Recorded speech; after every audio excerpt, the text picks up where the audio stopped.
starts with a fascinating race. Starting with millions of sperm, only one, the fastest and the strongest, will reach the finish line. Some fall out of the race, getting lost in the rush through the narrow fallopian tubes, while some are stopped by natural obstacles which protect the woman's body from intruders. Those who make it closer to the end compete fiercely with each other.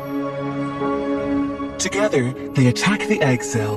Their only goal is to be the first one to enter the egg. Only one will make it through, but the others simplify this mission by slowly dissolving the membrane of the egg. Finally, we have a winner.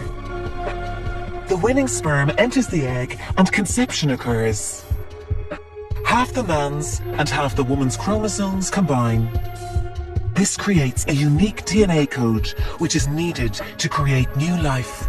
These combined chromosomes form the first cell of the new baby.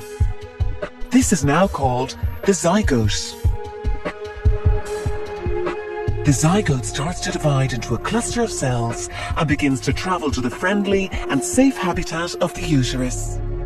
When the zygote is divided into a bubble of cells, a blastocyst is formed with an inner layer of cells making up the embryo and an outer layer which will protect and nourish the embryo. The blastocyst then finds a comfortable place to stay in the uterus for the next 40 weeks to develop and transform into a human being.